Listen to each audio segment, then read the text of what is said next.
Olá, amigos do YouTube. Olha nós mais uma vez aqui, Mirtz e Otávio. Hoje eu amanheci com o bichinho do Ranran, a minha garganta não está muito boa. Então, provavelmente, o Otávio vai ter que me dar um socorro aí e ler os textos. Eu faço alguns comentários, tá bom? Vamos ao assunto de hoje? Vamos, é só assim para você ficar calma, né? Hoje eu vou apanhar. Vai ter revanche. Vai ter revanche. Vai ter revanche. Deixa comigo. Vamos lá, então. O que a gente vai falar hoje? Hoje é um assunto bonito. Paz no lar, paz no mundo. Hoje nós vamos falar sobre o culto do Evangelho no lar. Essa ferramenta, vou chamar de ferramenta, entre aspas, maravilhosa, imprescindível, que deve existir em todos os lares. Tá? Ou deveria? Deveria. A prática do Evangelho no lar. Nós vamos explicar os detalhes hoje da importância que tem dessa prática dentro das nossas residências.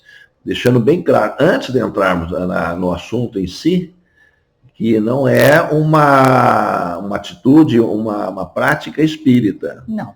Tá? É uma prática recomendada por Jesus Cristo, sim, quando ele esteve na casa de Pedro, e ele falou que todos os lares deveriam fazer essa prática da oração, de todos se reunirem, né, e se voltar ao Pai Maior. Porque só assim as casas ficarão abençoadas e terão toda a proteção. Vamos entrar, daqui a pouquinho a gente vai entrar em maiores detalhes. Mas vamos lá, né? Cristo sempre dizia, quando ele se aproximava assim: deixo-vos a paz. A minha paz vos dou. Não vou lá dou como o mundo dá. Jesus. João 14, versículo 27. O bem semeia a vida, o mal semeia a morte. O primeiro é o movimento evolutivo na escala sensorial para a divindade, o segundo é a estagnação. O problema da paz é a questão de fraternidade em todas as latitudes. O Evangelho do Cristo constitui um manancial divino, em cujas correntes de água viva pode o coração renovar-se para a vitória do legítimo entendimento. Quem disse isso? Emmanuel, no nosso livro, na página pergunta 73.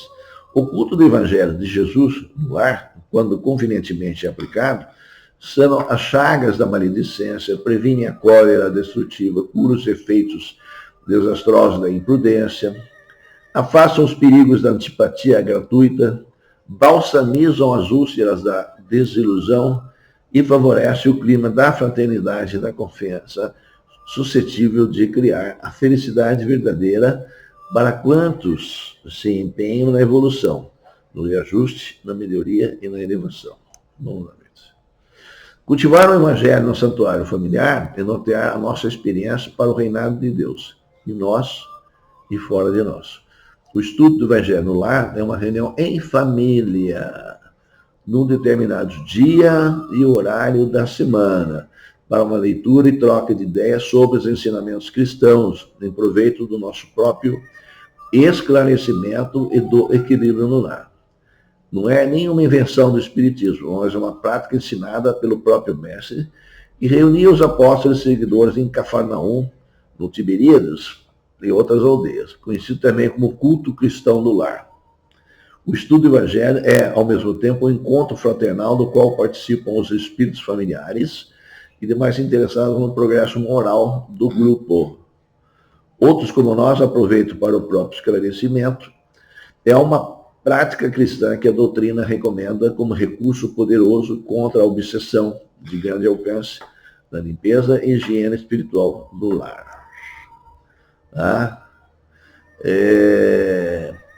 Reafirmando, né, Mirtz? Sim. Ele é uma prática que não é do Espiritismo, é uma prática que é de todo lar cristão.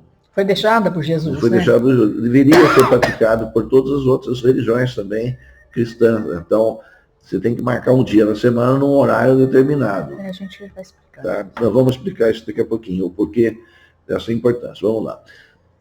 Como que surgiu o culto do Evangelho? De onde que ele veio? É um canal de comunicação com Jesus e sintonia com os espíritos. Como surgiu o primeiro culto do Evangelho no lar? Numa noite de luar prateado, quando o céu se povoara de estrelas, Jesus se instalou provisoriamente na casa de Pedro. como é comum em nossas casas, também lá o assunto estava improdutivo. Jesus não perdeu sequer um momento da sua vida, aproveitando tudo com amor e sabedoria para ensinar e exemplificar. Mudou, portanto, o rumo da conversação falando. Pedro, acendamos em torno de nós e de quantos nos procurarem assistência fraterna na claridade nova. Na mesa de tua casa é servido o pão de cada dia que recebes do Senhor. Por que não instalar ao redor desta mesa a sementeira da felicidade e da paz? Na conversação e no pensamento edificante. Então, por que fazer o evangelho lá? Bom, acho que Cristo já deu a dica aí, né? Através dessa mensagem que ele deixou na casa de Pedro. Foi bastante claro com relação a isso. Por que devo fazer? Nós devemos fazer, né? Porque modifica o padrão vibratório dos nossos pensamentos e sentimentos, desanuviando as nossas mentes congestionadas das criações inferiores, agente das enfermidades e dos desequilíbrios. O Pai que dá o trigo através do solo, envia-nos a luz através do céu. Mestre, seja feito como desejas. Jesus convidando os familiares, o apóstolo, continuando aquela história do Cristo, né? A palestra edificante e a meditação elevada desenrolou os escritos da sabedoria. Havendo então na terra, na casa de Pedro, o primeiro culto cristão no lar. Então, o primeiro culto cristão no lar foi feito na casa de Pedro Jesus, por orientação divina do nosso querido Mestre Jesus Cristo. Esse primeiro evangelho no lar, feito pelo próprio Mestre, é um modelo para todos os que desejam estudar as letras santas no seio familiar. Esse trecho foi tirado do livro Jesus no Lar, de Francisco Cândido Xavier, né? Continuemos. Ainda continuando, por que fazer, né? Com Jesus no lar, pelo estudo e vivência do Evangelho, tem-se a verdadeira paz. O estudo do Evangelho no lar abre as portas para os bons espíritos, prestem bem atenção, e afasta os maus espíritos. Ajuda-nos a superar as dificuldades no lar e fora dele, acendendo-nos a luz da compreensão e paciência. O Evangelho no lar forma as defesas magnéticas do nosso lar, impregnando o ambiente de energias positivas.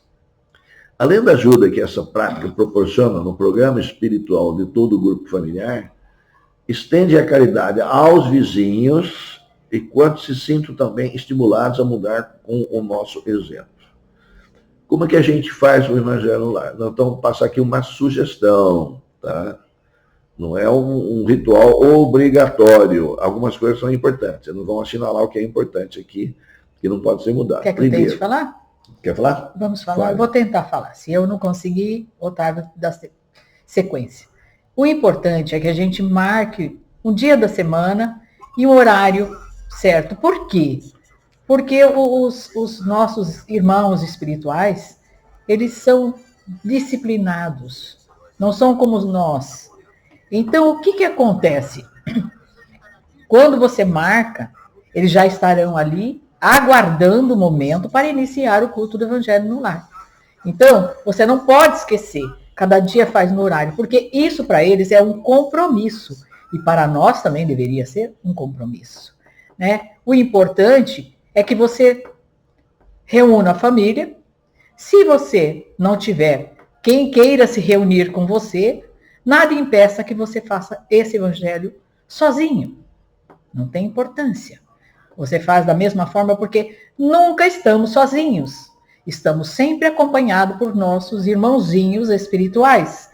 Tanto os nossos amigos, como entes queridos, mentores, né? A espiritualidade que trabalha para Jesus, que é a espiritualidade elevada, e também os nossos obsessores. Quando nós aprendemos, quando nós lemos e estudamos, aqueles que estão à nossa volta também compartilham e também aprendem junto com a gente. Então, eles têm a oportunidade de ir se melhorando através dos ensinamentos deixados por Jesus. Eu acho que isso é o mais importante que possa acontecer. Devemos colocar a água na mesa. Se puder e tiver mais membros na família, uma jarra com água, para que ela seja fluidificada durante o culto do Evangelho no lar. Eu costumo dizer na minha casa, eu sempre faço no mesmo horário, uma vez por semana. E coloco a água. E eu peço, ao término do culto, para que os trabalhadores da seara de Jesus, a espiritualidade amiga, fluidifiquem aquela água, colocando ali tudo o que necessitamos para o nosso corpo físico e espiritual.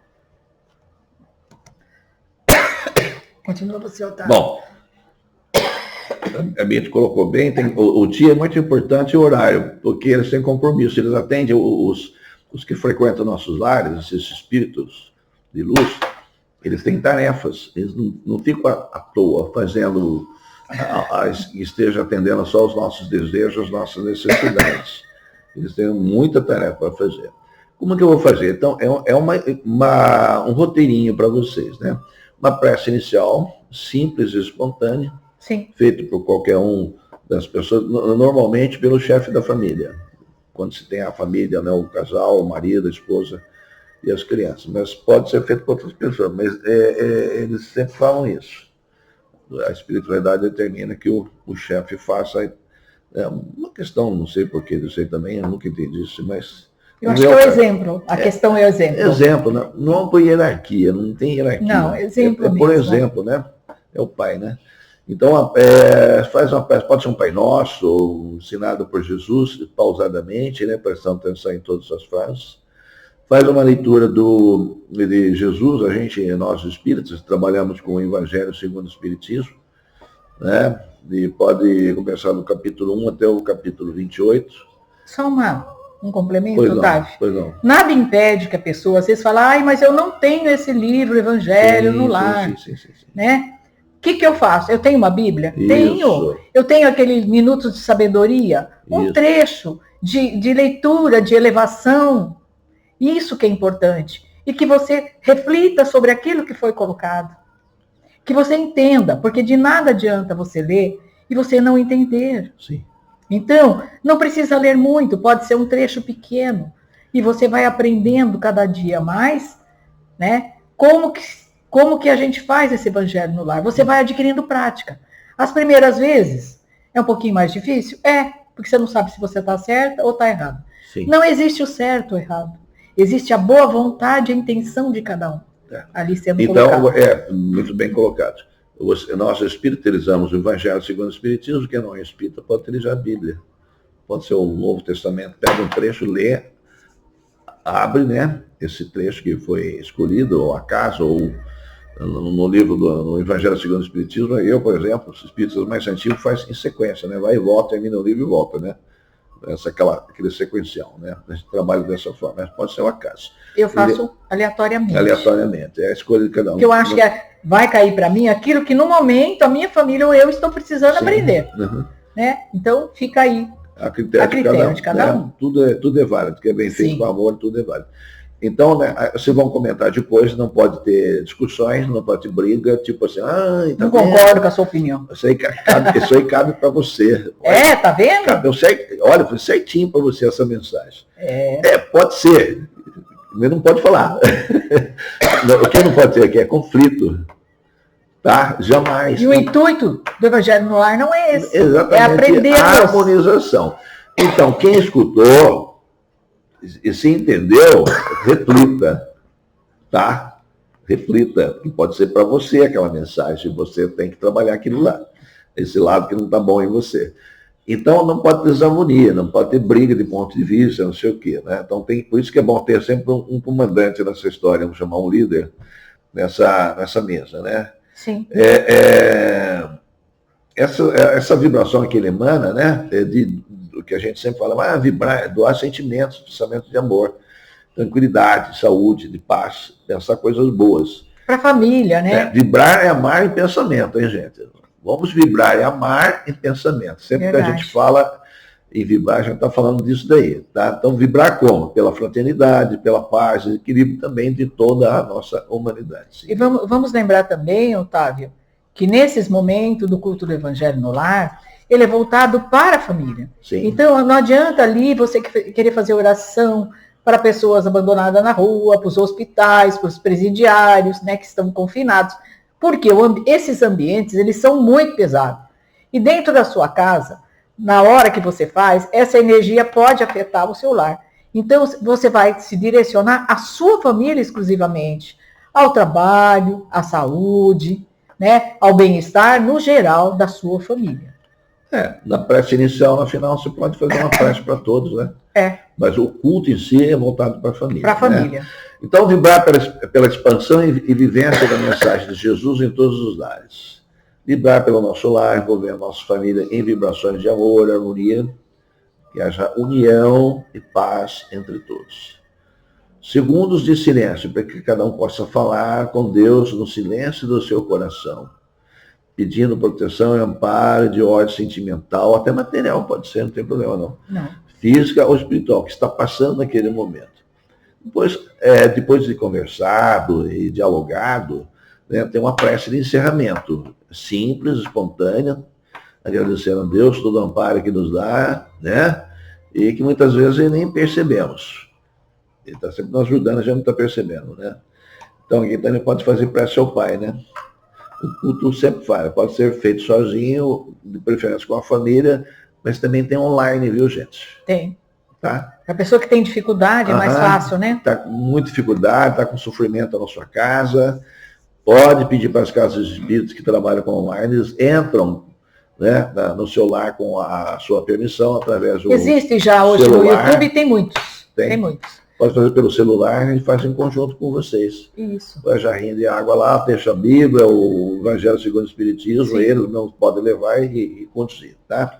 Então, a responsabilidade dos pais e dos ensinamentos religiosos dos filhos. O Evangelho Lar tem uma responsabilidade de ensinamento religioso, tá? Não é só prece, ele ensina. Nós aprendemos, quando conversamos e estudamos, os nossos filhos aprendem. Ele é didático. Essa é outra parte muito importante da prática do Evangelho no lar, né? Sem falar no exemplo que a gente está dando. A forma de ensinar. Isso. Né? O meu pai fazia o culto do Evangelho no lar. Eu aprendi com o meu pai. Eu aprendi com a minha mãe. Isso é importante. E continua, né? Sim, nas famílias lares cristãos, né? Pergunta 582, né? Livro dos Espíritos. Pode considerar como missão a paternidade? É a resposta. Sem contestação possível, uma verdadeira missão. É ao mesmo tempo grandíssimo dever e que envolve mais do que pensa o homem a sua responsabilidade quanto ao futuro. Deus colocou o filho sob tutela dos pais, a fim de que estes o dirijam pela senda do bem. E lhes facilitou a tarefa, dando àquele uma organização débil e delicada que o torna propício a todas as impressões. Tá? Muitos há, no entanto, que mais cuidam de aprumar as árvores do seu jardim e de fazê-la dar bons frutos em abundância, do que de formar o caráter do seu filho. Cuida mais da casa que do filho. Se este, ou vai no carro, né, vai lavar o carro, vai encerar, vai passar não sei o quê, fica preocupado, e o filho está jogado lá no canto. E se este vier a sucumbir por culpa dele, suportarão os desgostos resultantes dessa queda e partilharão dos sofrimentos do filho na vida futura, por não terem feito o que lhes estava ao alcance para que ele avançasse na estrada do bem. É responsabilidade do pai e da mãe. É obrigação. É obrigação. Nós respondemos por isso. Quando o nosso corpo acabar, fecharmos nossos olhinhos aqui nesse planetinha, nós vamos prestar conta disso. Vai ser cobrado. Vai. O que fizesse dos filhos que eu te dei. Porque o filho é responsabilidade. Exatamente. Tá? Você quer cuidar da sua vida particular, cuida, mas não esqueça o filho, ele é prioritário. Pergunta 583. São responsáveis os pais pelo transviamento de um filho que envereda pelo caminho do mal, apesar dos cuidados que eles dispensaram? Responde, não. Porém, quanto piores forem as propensões do filho, tanto mais pesada é a tarefa e tanto maior o mérito dos pais. Se conseguirem desviá-lo do mau caminho, tá? Qual que é a responsabilidade do pai e da mãe? É ensinar. Se o filho desviou, Ele fez a parte dele. Então, o culto do evangelho no lar, levado a efeito com responsabilidade, em dia e hora estabelecidos, é grande colaborador na tarefa de evangelização dos pequeninos. No lar onde há crianças, as leituras dos comentários devem ser feitas em nível de compreensão delas. Exatamente. Simples. Tá? Leu, explica. O adulto explica. Os pais devem perguntar o que aprenderam na aula de evangelização, valorizando o conhecimento adquirido. Uma didática. Né? Vamos lá. Então é necessário que os pais estejam profundamente convencidos de que são os maiores responsáveis pelo encaminhamento do espírito imortal que lhe chegou às mãos em forma de criança, competindo-lhes por isso o dever de encaminhá-lo, não só através de palavras, mas principalmente de exemplos dignificantes. São muito oportunas palavras do benfeitor Alexandre, no capítulo 18 do livro Missionário da Luz, um livro belíssimo, viu? O companheiro que ensina a virtude, vivendo-lhe as grandezas em si mesmo, tem o verbo carregado de magnetismo positivo, estabelecendo edificações espirituais nas almas que o ouvem.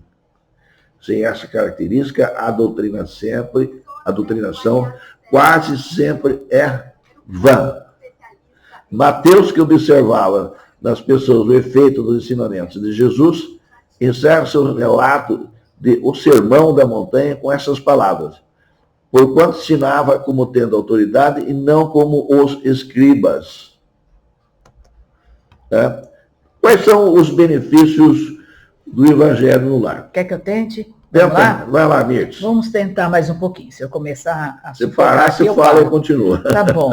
Os benefícios do culto do evangelho no lar. O convívio com os espíritos de luz. Porque você começa a atrair para sua casa o auxílio tão esperado desses irmãozinhos de luz. A preservação da pureza dos alimentos. Porque você acaba abençoando a sua casa, o ambiente fica limpo. E deixa essa contaminação, né? Presença de Cristo. Porque você está pedindo ao nosso amado Mestre Jesus, pelos caminhos, pelos ensinamentos. A reforma íntima, porque chama você a você pensar, analisar, refletir e fazer mudanças na sua vida.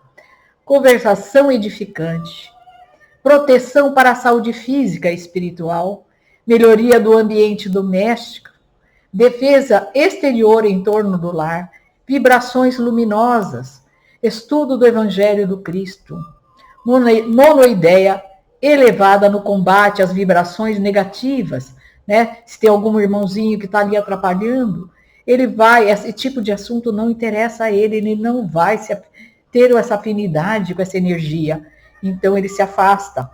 Formação moral e cristã da criança e do jovem, o diálogo em família, presença de espíritos nobres, antídoto contra vampirismo, a felicidade entra em sua casa, o cultivo da paz doméstica, gera a paz, curso de iluminação interior, porque você vai se iluminando, você vai aprendendo, você vai evoluindo.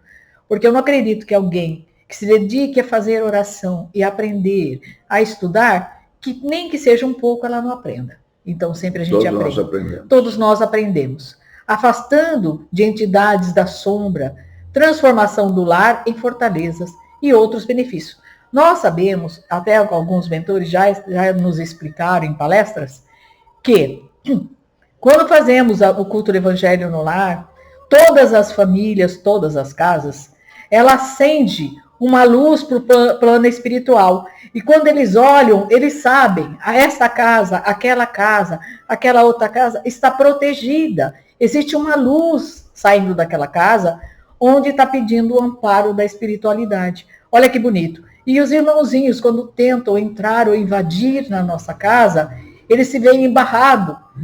Eles não conseguem entrar. Eles veem 2 portas, 3 portas, porque a visão deles é atrapalhada por essa vibração e eles não conseguem penetrar na vossa casa. A casa fica blindada. Blindada, exatamente. Tá. Blindada contra quê? Contra coisas ruins, maus, tudo que podem entrar na sua casa e começar a criar perturbações. Até as energias emanadas que nós trazemos da rua. Exatamente. Vamos fazer aqui uma reflexão. A oração tem o mesmo sentido da prece, que é uma invocação de ordem religiosa, mediante a qual o orador entra em comunicação com aquele a que se dirige, no caso, Deus. Orar é falar com o coração e não com a boca. Porque muitas pessoas, o que elas fazem?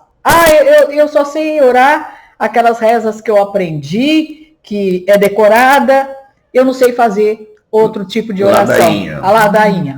A ladainha é meio cantada, né? É. Agora, a reza é aquela repetida, né? Que você repete várias vezes. E a oração é aquela que você faz com o coração.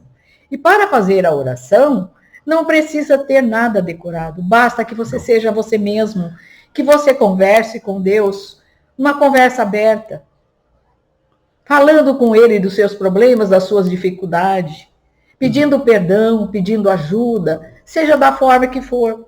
Porque o que para Deus importa é o nosso sentimento, é o nosso coração, é a nossa bondade, é a nossa verdade. Sinceridade. Sinceridade.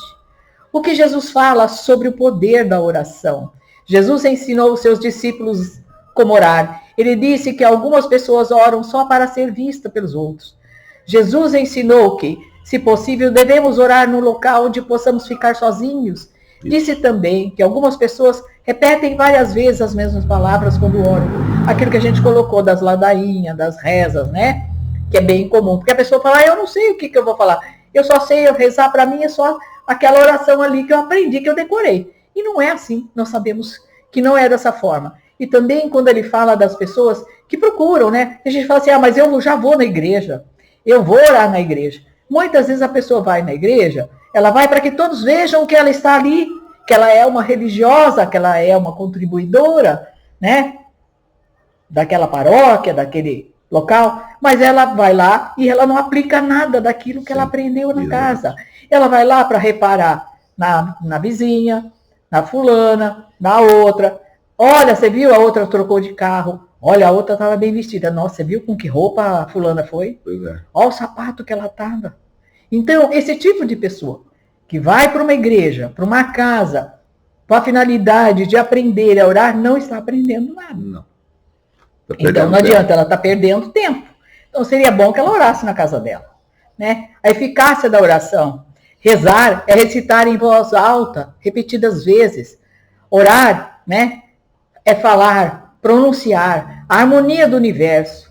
Há leis imutáveis que, portanto, não podem ser revogadas. Entretanto, no proceder da sua vida, o indivíduo tem o seu livre-arbítrio, dentro de certo escopo de liberdade, no qual é possível que sua prece interfira positivamente nos acontecimentos, pelo que se justifica o dizer do Cristo. Seja o que for que peçam na prece, creiam que obterão e será concedido a vocês o que pediram. Então, nenhuma prece fica, né, sem resposta aos olhos do Pai. Sim. Então, a gente tem que entender isso, né? De uma forma que a gente aprenda, né, a ser mais honesto, mais transparente com os nossos sentimentos, com as nossas emoções, enquanto oramos. Não adianta eu ficar repetindo da boca para fora e o conteúdo não está aqui no meu coração. Tem que estar no nosso coração para depois verbalizar.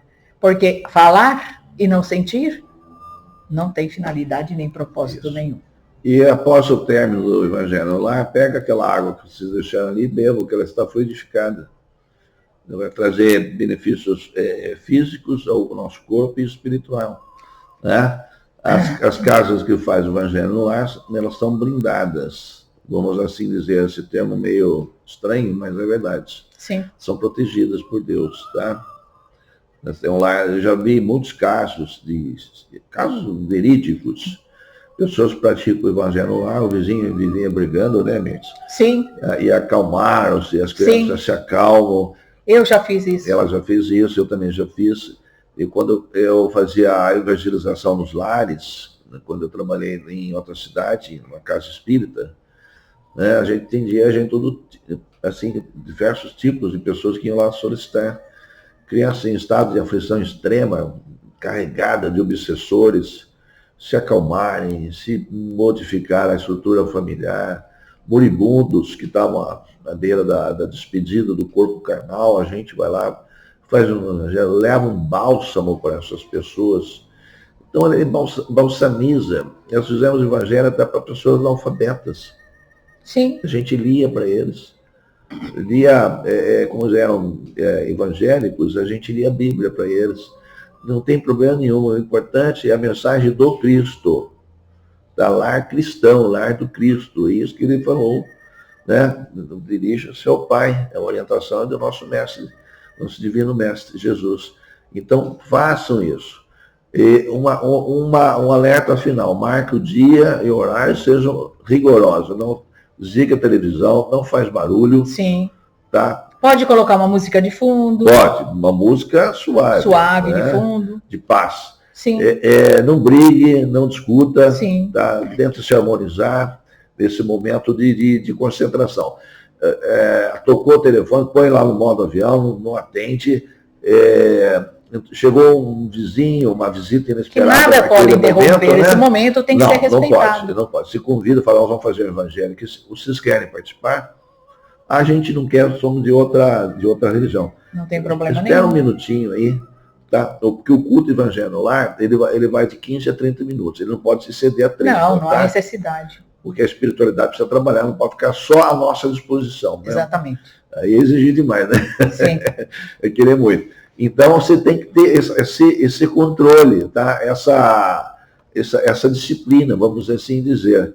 Viu, pessoal? Não vai esquecer disso daí. E outra coisa, que a gente precisa falar também. No dia do Evangelho Lar, eu vou viajar. Deixa uma carta escrita em papel em cima da mesa. Ou avisam no dia da última encontro. Nós vamos viajar semana que vem. Eu vou viajar. Não vou ficar impossibilitada de fazer. Já estamos avisando para eles não virem naquele momento. E a gente, é uma satisfação que a gente dá. Não é porque eles são invisíveis que a gente não tem que dar satisfação. A gente tem respeito. Respeito. Tá? Se eles vêm até nós com carinho, temos no mínimo como gratidão, respeito. Sem falar que quem precisa somos nós. É nós.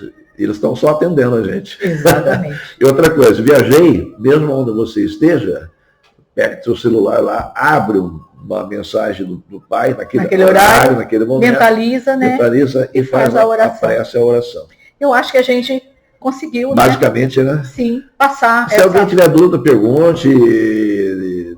De repente, talvez, eu não sei como é que está o tempo da mídia, o nosso tempo, se alguém pedir para fazer evangelho no lar, a gente pode fazer. Uma possibilidade, né? Sim. Gente? Estou precisando, meu lar não tá legal, a gente vai até lá, junto com vocês. Contanto que mora no mesmo município, senão fica difícil, né? Não, ir lá online. Online sim. Tá? Sim, não eu ir lá pessoalmente. Sim, exatamente. Isso eu não vou fazer, não. Sim. Não precisa. Pega o celular, abre o celular, né? E a gente se propõe. Do WhatsApp, por exemplo, a gente faz aquela reunião pelo WhatsApp e a gente faz o evangelho junto com vocês. Exatamente. E isso. Porque eu faço toda semana, naquele dia certo e num determinado horário. Isso. O Otávio também faz. Também. Então, tanto eu como o Otávio pode disponibilizar isso para as pessoas. Podemos marcar um dia, se alguém precisar. Eu acho que... A gente vai ver a agenda da gente e atende você. Tá bom? Chega por hoje? Chega, por hoje chega. Tem spoiler? Tem. Qual é o próximo tema que a gente vai estar abordando? Quem sou eu? Quem é você? Quem somos nós? Pensem. O que será que vem aí? Vamos lá. Pessoal, tudo de bom com vocês. Bom final de semana. Que a paz do Cristo esteja nos seus lares. Com todos vocês. Todos nós. E até semana, se Deus quiser, né? Estaremos novamente. Paz e bem.